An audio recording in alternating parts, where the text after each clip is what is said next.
Hai, apa kabar anak-anak? Semoga kalian semua selalu dalam keadaan sehat dan berbahagia dan selalu dalam lindungan Tuhan Yang Maha Esa. Bagaimana? Sudah siap belajar? Namun sebelum belajar, jangan lupa berdoa dulu ya. Selamat belajar, tetap semangat. Pada pertemuan kali ini kita akan belajar tema 6 cita-citaku, subtema 2 hebatnya cita-citaku, dan pembelajaran 2. Anak-anak, coba perhatikan gambar berikut ini. Profesi apa sajakah yang ditunjukkan oleh gambar-gambar tersebut? Ya benar, ada profesi pelukis, sutradara, penari, dan pesulap. Siapakah di antaramu yang ingin menjadi pekerja seni? Pekerja seni adalah orang yang memiliki bakat dan kemampuan tertentu yang bekerja di berbagai bidang kesenian. Para penari, pelukis, animator, sutradara, dan pesulap merupakan beberapa contoh pekerja seni. Para pekerja seni ini bekerja untuk membuat orang lain merasa senang dan semakin menghargai keindahan di sekitarnya. Jika kamu harus memilih, pekerja seni manakah yang paling kamu sukai? Mengapa? Keterampilan dan pengetahuan apa saja yang harus dimiliki? Kehebatan apa saja yang kalian ketahui dari para pekerja seni? Mari kita belajar bersama-sama. Apakah kamu menyukai seni tari? Ada banyak penari daerah yang telah berjasa bagi perkembangan seni di Indonesia dan memperkenalkan budaya Indonesia ke mancanegara. Para penari daerah biasanya bermula dari kesenangan menari dan menurunkan tradisi seni daerah. Sungguh mulia peran para penari daerah itu. Berikut ini, marilah kita baca kisah seorang penari gandrung Banyuwangi. Seorang ibu bernama Supinah mengisahkan perjalanan hidupnya sebagai seorang penari gandrung. Tari gandrung berasal dari Banyuwangi, Jawa Timur yang sudah ada sejak zaman penjajahan kolonial Belanda. Tari gandrung merupakan tari penyampaian pesan untuk para pejuang yang bergerilya pada Perang Puputan Bayu tahun 1771. Oleh karenanya, pada awalnya penari gandrung adalah laki-laki. Pada tahun 1895 mulai muncul generasi penari gandrung wanita. Ibu Supinah mulai menjadi penari gandrung pada usia 14 tahun, yaitu sejak tahun 1979. Ibu Supinah belajar pada sebuah kelompok tari gandrung yang dipimpin oleh Akidah, yaitu Gandrung Akidah. Di sana Bu Supinah belajar dengan rajin sehingga dalam waktu yang tidak terlalu lama diperkenankan menari di pentas. Saat itu Ibu Supinah sering tampil di pentas untuk acara-acara tertentu seperti undangan atau perkawinan yang biasa digelar di masyarakat Banyuwangi. Ibu Supinah tidak pernah menyesali keputusannya untuk menjadi seorang penari gandrung. Ibu Supinah bangga karena tari gandrung melambangkan kesuburan. Ibu Supinah bahkan pernah diundang menari ke mancanegara seperti Amerika, Korea, dan Cina. Ibu Supinah tidak menyangka bahwa profesinya sebagai penari gandrung mendapatkan penghormatan yang tinggi.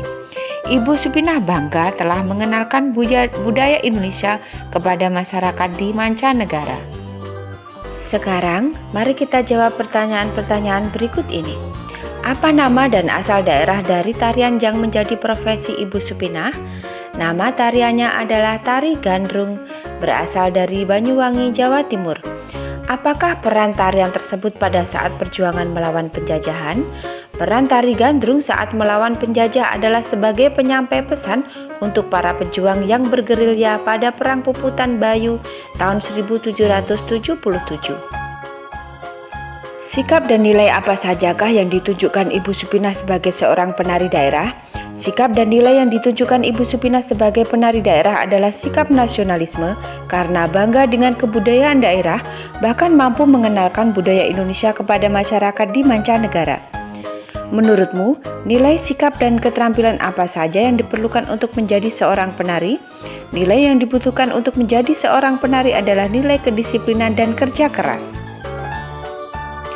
Sementara sikap yang dibutuhkan adalah tidak pantang menyerah dalam berlatih. Adapun keterampilan yang dibutuhkan adalah keterampilan teknik menari seperti teknik gerakan tari, pengaturan tempo menari, dan penjiwaan. Nah, sekarang kalian bisa mencoba memeragakan beberapa gerakan tari gandrung Banyuwangi. Tari gandrung sendiri memiliki gerakan yang dibagi berdasarkan pembabakan sebagai berikut. 1. Jejer merupakan gerakan pada babak awal tarian yang merupakan sebuah rangkaian gerakan yang membuka tarian. Para penari pada babak ini akan menyanyikan beberapa lagu pembuka dan menari secara sendiri-sendiri. Yang kedua adalah ngibing atau maju, merupakan gerakan pada babak pertengahan di mana pada babak ini para penari mulai bergerak menarikan tarian seraya memainkan selendangnya dan menari bersama-sama serentak mengikuti ritme dan irama musik yang mengiringinya. Yang ketiga adalah seblang subuh, merupakan gerakan pada babak terakhir tarian di mana gerakan yang dominan pada seblang subuh adalah gerak perlahan yang penuh penghayatan dengan menggunakan kipas sebagai properti. Kehidupan seorang penari menarik untuk diketahui. Dengan kecintaannya terhadap seni daerah, Ibu Supinah berupaya keras untuk melestarikan warisan budaya daerah. Sekarang, mari kita simak sebuah puisi tentang seorang penari berikut ini. Nah, anak-anak, kalian simak baik-baik ya puisinya. Ya, puisi tersebut berjudul Puisi Penari.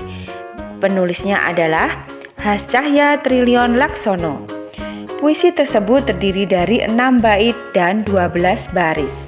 Kemudian puisi tersebut menceritakan keindahan seorang penari ketika sedang menari. Jika puisi tersebut ditulis dalam bentuk paragraf, maka penari itu bergerak dengan anggun, jemarinya yang lentik berpadu indah dan derap langkahnya yang gemulai mengikuti irama yang mengalun sahdu. Lirikan matanya dapat berubah dari tajam menjadi indah. Selendang emasnya mengibas pelan di lehernya yang mengundang kekaguman. Sang penari terus menari dengan senyum dan ketulusan. Aku mengagumi gerakanmu yang indah karena engkau menari dengan hatimu. Seni tari merupakan salah satu bentuk seni yang ada dalam kehidupan masyarakat tradisional. Negara Indonesia yang sangat kaya dengan keragaman seni budaya tentu memiliki seni tari yang banyak jumlahnya. Akan tetapi jumlah itu akan terus berkurang apabila generasi muda tidak mengenalnya. Oleh karenanya, sangatlah penting untuk mengetahui tari-tari daerah di Indonesia. Kalian amati gambar-gambar berikut ini. Yang pertama adalah gambar tari pendet dari Bali. Kemudian gambar yang kedua adalah gambar tari piring dari Sumatera Barat. Yang ketiga adalah gambar tari remo dari Jawa Timur. Kemudian yang keempat adalah tari saman dari Aceh. Negara Indonesia memang kaya akan budaya dengan beragam masyarakat yang tinggal di dalamnya. Sebagai negara kepulauan, Indonesia memiliki ribuan pulau dan perairan laut yang luas. Dengan demikian, Indonesia memiliki potensi sumber daya dari makhluk hidup yang hidup dan berkembang di dalamnya. Lalu, apa saja manfaat makhluk hidup di sekitar kita? Mari kita pelajari lebih lanjut. Manfaat makhluk hidup di sekitar kita. Makhluk hidup terdiri atas tumbuhan, hewan, dan manusia. Manusia memerlukan tumbuhan dan hewan untuk memenuhi kebutuhan hidupnya. Hewan dan tumbuhan dikelola manusia sedemikian rupa sehingga memberikan manfaat bagi kehidupan manusia. Tumbuhan dan hewan merupakan sumber daya alam hayati. Keberadaannya akan terus-menerus ada sepanjang tidak terjadi peristiwa yang membuatnya punah. Tumbuhan membantu lingkungan untuk menyediakan oksigen dan menahan air hujan agar tidak terjadi erosi. Tumbuhan juga berfungsi sebagai pelindung tanah-tanah yang miring agar tidak mudah longsor.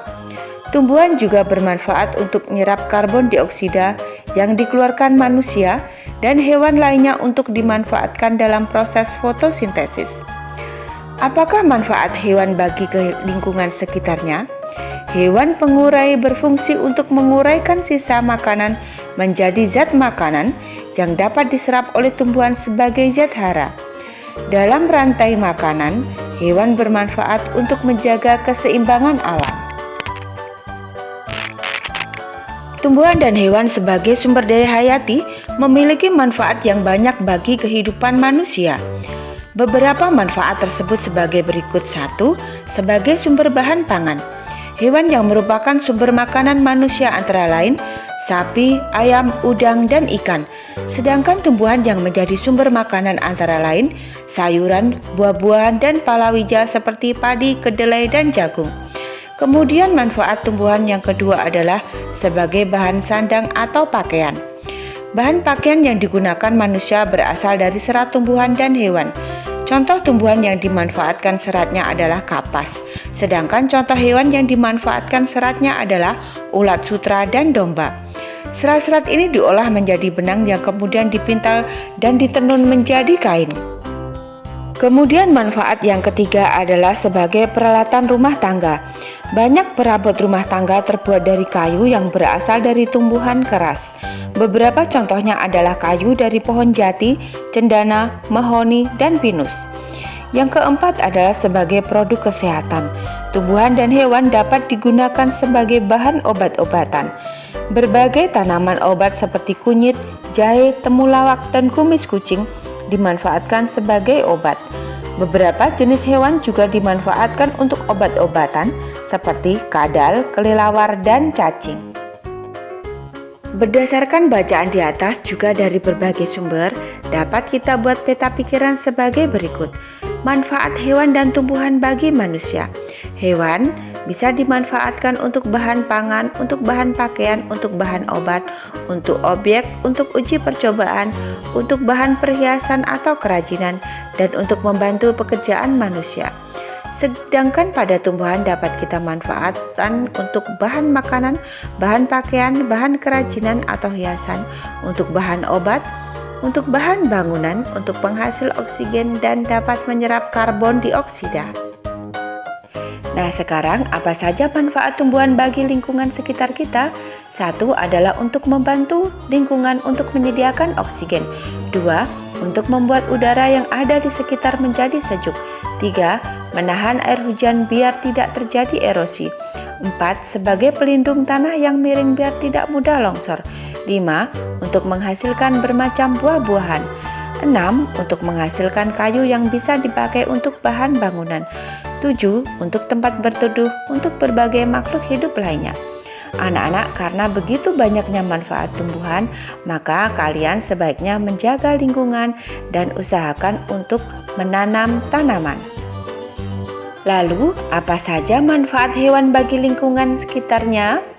Manfaat hewan bagi lingkungan sekitarnya adalah 1. Hewan pengurai berfungsi untuk menguraikan sisa makanan menjadi zat makanan yang bisa diserap oleh tumbuhan sebagai zat hara. 2.